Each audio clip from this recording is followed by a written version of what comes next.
आउज़ुबिल्लाहि मिनश्शैतानिर्रजीम बिस्मिल्लाहिर्रहमानिर्रहीम। अस्सलाम वालेकुम नाज़रीन। लाखों करोड़ों दरूद नबी पाक सल्लल्लाहु अलैहि वालैहि वसल्लम की ज़ात मुबारक पर। नाज़रीन इकराम, मैं अपने साथी लीगल कंसल्टेंट जनाब साहबजादा मोहम्मद अहमद रज़ा के साथ हाज़िर हूँ। नाज़रीन इकराम, आज हम बात करेंगे किस्सा असहाबे फील का। जब अल्लाह ताला ने बैतुल्लाह को मस्मार करने की नीयत से आने वाले इब्राहा के हाथियों के लश्कर को अबाबील के कंकरों के जरिए तहस नहस कर दिया, हजरत अब्दुल मुत्तलिब ने अपने ऊँटों की वापसी का तकाजा किया।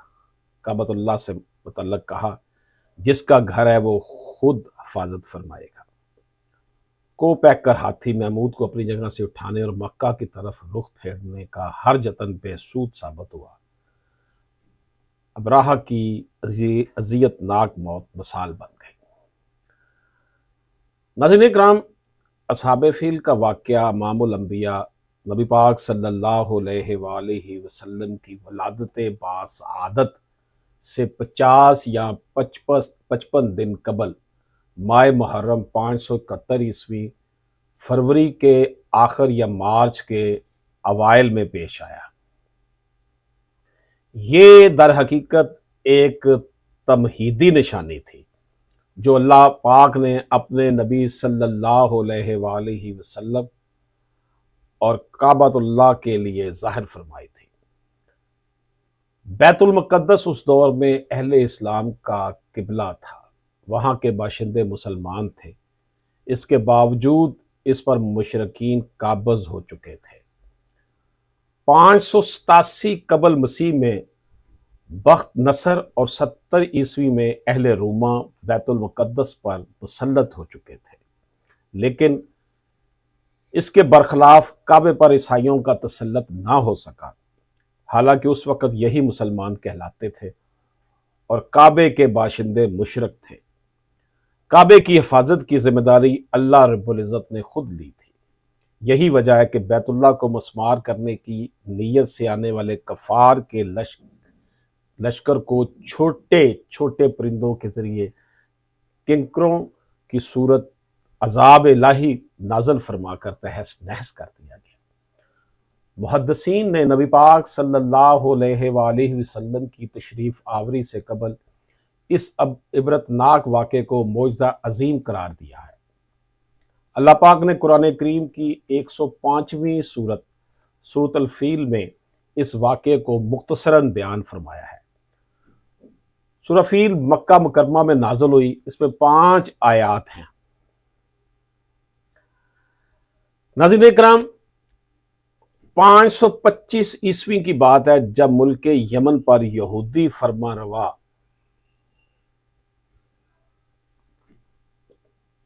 की हुकूमत थी। अल्लामा इब्ने कसीर ने उसे मुशरिक लिखा है। जोनो नाम है जी इसका। ये शख्स नसरानियों से बड़ी नफरत करता था। मुहद्दिसीन लिखते हैं कि उस शख्स ने यमन के शहर नजरान से एक तवील खंदक खुदवा कर उसे आग से भर दिया और तमाम नसरानियों को जिंदा खंदक में डालकर जला दिया, जिनकी तादाद 20,000 के करीब थी। मसीहों के खून का बदला लेने के लिए हबशा की ईसाई सल्तनत ने कुस्तुतनिया की रोमी हुकूमत के साथ मिलकर यमन पर हमला कर दिया। इस लड़ाई के लिए रोमियों ने बहरी बेड़ा फराहम किया, जबकि मुल्क हबशा की 70,000 फौज यमन के साहिल पर उतरकर यमन पर काबज हो गई।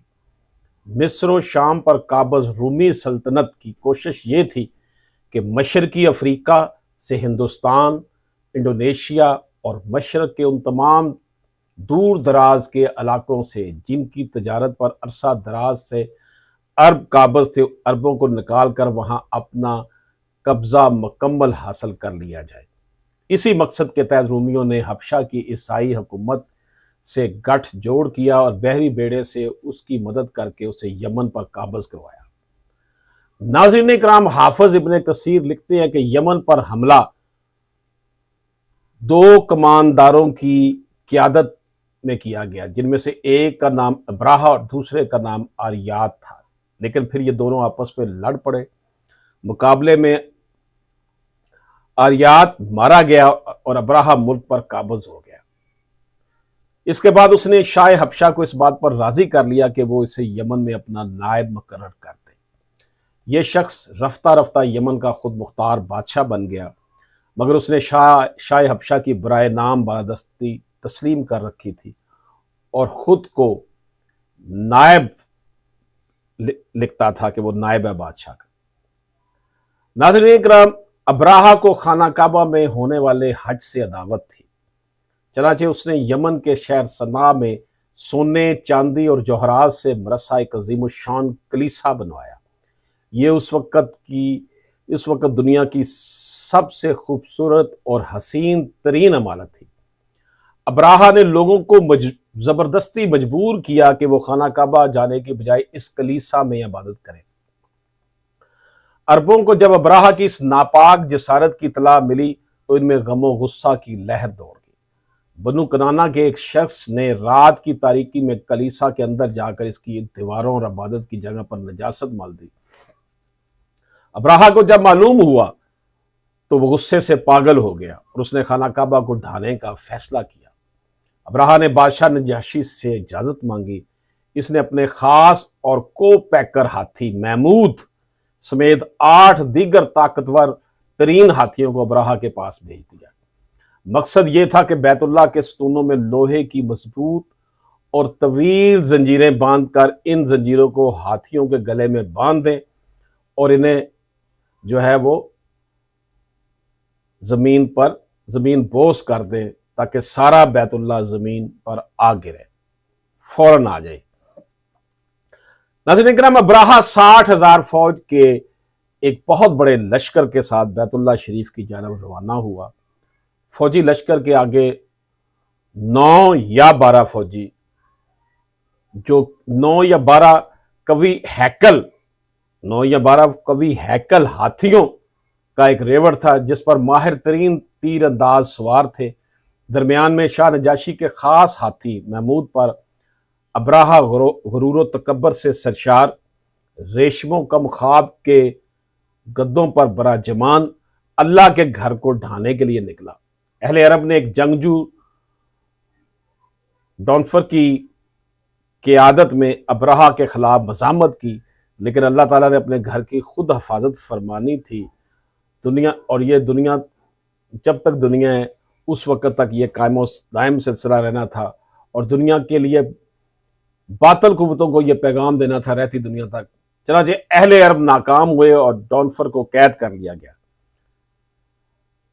रास्ते में कबीला मौसम के मकाम पर कबीले का सरदार नफील बिन हबीब अपने कबीले को मुकाबले पर ले आया, मगर वो भी शिकस्त खाकर गिर पड़ा और उसे गिरफ्तार कर लिया गया। कफार का यह टिड्डी दिल ताइफ के करीब पहुंचा तो ताइफ के रिहायशी कबीले सकैफ के लोगों ने इस फौज से मुकाबला न करने का फैसला किया। गर्दो गुबार का यह तूफान नहायत तेज रफ्तारी के साथ मक्का मुकरमा की जानब बढ़ रहा था।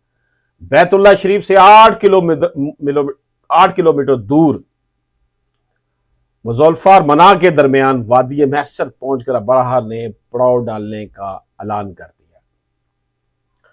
वादी महसर में एक खैमों का शहर आबाद हो गया। एक वसी और रीज़ खैमे में अब्राहा का शाही तख्त बिछा दिया गया।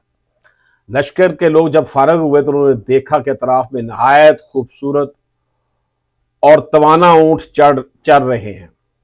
दे वर ग्रेजिंग एट दैट टाइम। ये कुरैश से मक्का के ऊंट थे। उन लोगों ने तमाम ऊंट अपने कब्जे में ले लिए। इन्हीं में 200 ऊंट रसूलुल्लाह सल्लल्लाहु अलैहि वसल्लम के जद्दे अमजद और रईस कुरैश हजरत अब्दुल मुत्तलिब के थे। नाज़रीन करम, अब्राहा ने अपने जो है वो एक सफीर हनाद को जो है वो मक्का मुकरमा में कुरैश के सरदारों के पास भेजा हनात ने मक्का में लोगों से सरदारों के बारे में दरियाफ्त किया तो सब ने हजरत अब्दुल मुतलब का बता दिया कि ये बता दिया कि ये वहां पर है। हनात हजरत अब्दुल मुतलब से मिला और इन्हें अब्राहा का पैगाम दिया कि हम यहां जंग करने नहीं आए, हमारा मकसद खाना काबा को ढाना है। अगर तुमने इसमें रुकावट नहीं डाली तो हम तुम्हें कोई नुकसान नहीं पहुंचाएंगे। इब्ने इसहाक रहमतुल्लाह अलैह लिखते हैं कि हजरत अब्दुल मुतलब ने जवाब दिया कि हम अब्राहा से जंग करने की ताकत नहीं रखते, लेकिन यह घर अल्लाह का है और अगर वो अल्लाह से जंग करना चाहता है तो करके देख ले कि फिर अल्लाह उसके साथ क्या मामला करता है। हनाद हजरत अब्दुल मुतलब को अब्राहा से मिलाने अपने साथ ले गया। अब्राहा उनके कवि, डैल डोल और वजी और रोबदार शख्सियत से बड़ा मरूब हुआ। तख्त से नीचे आकर उनका इस्तकबाल किया, उन्हें अपने साथ बिठाया और अपने तर्जुमान से कहा, इनसे पूछो ये क्या चाहते हैं। हजरत अब्दुल मुतलब ने कहा कि मैं सिर्फ ये चाहता हूं कि तुम्हारे फौजियों ने मेरे जो ऊंट अपने कब्जे में ले लिए उन्हें छोड़ दें। अब्राहा ने हैरान कुन निगाहों से हजरत अब्दुल मुतलब की तरफ देखा और गोया हुआ, ए मक्का के सरदार, जब मैंने तुम्हें पहली बार देखा तो मैं तुमसे बड़ा मरूब हुआ और मेरी नजर में तुम्हारी वक़्त और इज्जत बहुत बढ़ गई थी, लेकिन तुम्हारी इस गुफ्तगू ने इसे यकसर खत्म कर दिया है। मैं तुम्हारा काबा जो तुम्हारा दीन है ढाने आया हूं और तुम्हें इसकी फिक्र नहीं। हजरत अब्दुल मुतलब ने जवाब दिया, ए यमन के बादशाह, ऊंट मेरे हैं, मुझे इसलिए उनकी फिक्र हुई, जबकि काबा जिसका घर है वो खुद उसकी हिफाजत फरमा लेगा। सुभान अल्लाह, ये होता है ईमान। अब्राहा ने बड़े तकब्बर के साथ कहा है, रईस मक्का, आज तुम्हारा खुदा अपने घर को अब्राहा के हाथों से नहीं बचा सकता। चनाचे उसने फौरी तौर पर काबे की जानब कूच का हुक्म दे दिया। हजरत अब्दुल मुतलब उसके खैमे से निकलकर फौरी तौर पर खाना काबा तशरीफ लाए, जहां सब कबीलों के सरदार जमा थे। हजरत अब्दुल मुतलब ने इन सरदारों के साथ बैतुल्लाह की चौखट को पकड़ा और गिरिया जारी की, दुआएं की। मुशरकीन का यह मामूल था कि हर मुसीबत के वक्त वो बैतुल्लाह में रखे 360 जो बुतों को भूल कर हजरत इब्राहिम अलैहिस्सलाम के अल्लाह ही को पुकारते और उसी से मदद मांगते थे। यानी कि जब मुशरकीन को जब ज्यादा मुसीबत पड़ती थी वो बुतों से नहीं मांगते थे, बल्कि क्या करते थे, रब से ही मांगते थे। फिर मेहरबान रब उनकी दुआएं भी कबूल फरमा लेता था और उनकी हाजात पूरी फरमा देता था। हजरत अब्दुल मुतलब को यकीन था कि इस मर्तबा भी अल्लाह ताला इन मुशरकीन से अपने घर की हिफाजत फरमाएगा। रबे काबा के हजूर गिरिया जारी के बाद हजरत अब्दुल मुतलब अपनी कौम को साथ लेकर मक्का के मुख्तलिफ पहाड़ों पर चढ़ गए। इसे नरेट किया गया है सीरत इब्ने इसहाक 98 से लेकर 103 पेज पर। अब्राहा मक्के की जानब कूच का हुक्म दे चुका था। सुबह हुई तो अब्राहा के लिए खास हाथी महमूद को खुसूसी तौर पर आरास्ता किया गया। इसी असना में नफेल बिन हबीब, जिन्हें रास्ते से अब्राहा ने गिरफ्तार किया था, ये आगे बढ़े और हाथी महमूद का कान पकड़कर खरोशी में कहा, ए महमूद, तू जहां से आया वहीं सही सालम लौट जा, क्योंकि तू अल्लाह के जो है महफूज शहर में है। यह कहकर उसका कान छोड़ दिया। हाथी यह सुनते ही अपनी जगह फैल कर बैठ गया। हाथी बानों ने उसको उठाने के लाख जतन कर डाले, मगर वो टस से मस ना हुआ। उसे बड़े बड़े आहनी तीरों से मारा गया। इसकी नाक में लोहे का अंकड़ा डालकर अजियत पहुंचाई गई, लेकिन वो फिर भी खड़ा ना हुआ। लोगों ने इसका रुख यमन की जानब मोड़ा तो फौरन खड़ा हो गया। हाथी बानों ने इसे मुल्क शाम की जानब चलाना चाहा तो चलने लगा। हाथी को तीनों तरफ से चलाया तो वो चलने लगा, लेकिन जैसे ही उसका रुख मक्के मुकरमा की जानब गया वो फिर बैठ गया।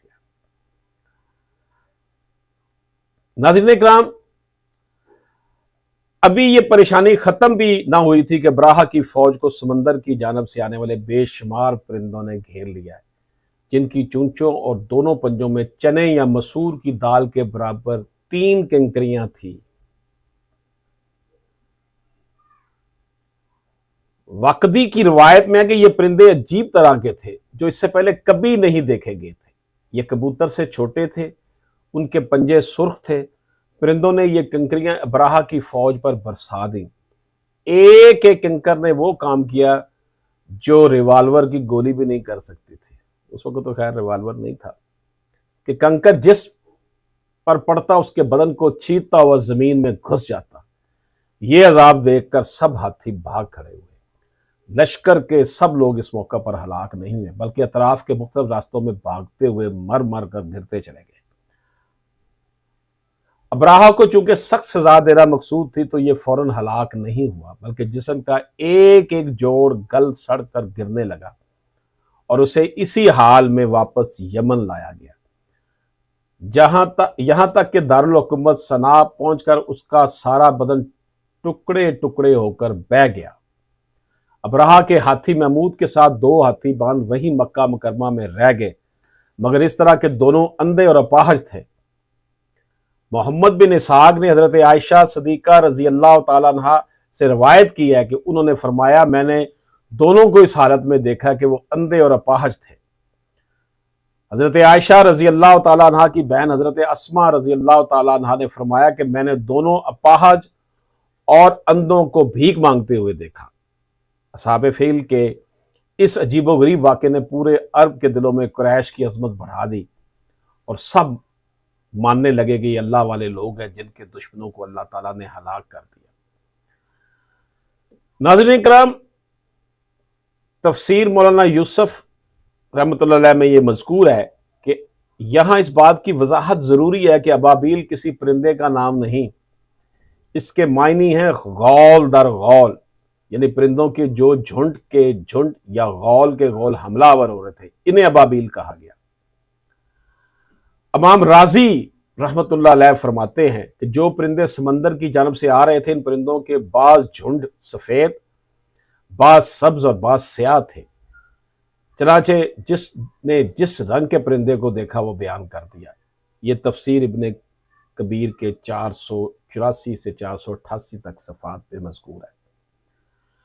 नाज़रीन किराम, किंकरियों के साय से मुतल्लिक़ भी मुख्तलिफ रवायात है। नौफल बिन अबी माविया रजी अल्लाह तआला अन्हा बयान करते हैं कि ये कंकरियां मसूर के दाने से बड़ी और चने से छोटी थी। हजरत अब्दुल्ला बिन अब्बास रजी अल्लाह तआला अन्हु से रवायत है कि ये कंकरियां रेट के बराबर थी, जबकि एक रवायत यह भी है कि बकरी की मेंगनों के बराबर थी। नाज़रीन किराम, इमाम इब्ने कसीर और अल्लामा महमूद आलूसी रहमतुल्लाह अलैह ने हजरत अकरमा रजी अल्लाह तआला से रवायत बयान की है कि सरजमीन अरब में चीचक का मर्ज इसी साल जाहिर हुआ था, जबकि वाक़या फील से कबल चीचक और म्यादी बुखार के मर्ज कहीं नामो निशान भी नहीं था। तो नाज़रीन किराम, आपकी खिदमत में ये एक अहम वाक़या इस हवाले से पेश करना ज़रूरी था कि अल्लाह ताला ने किस तरह हाथी वालों को शिकस्त दी जो उसके घर को उखाड़ने आए थे, ख़त्म करने आए थे, और छोटे से परिंदे से उनका वो हशर कर दिया कि वो उनका नामो निशान मिट गया और किसी को मुंह दिखाने के काबिल नहीं रहे। अशरफ आसमी को इजाज़त दीजिए। अल्लाह हाफिज़।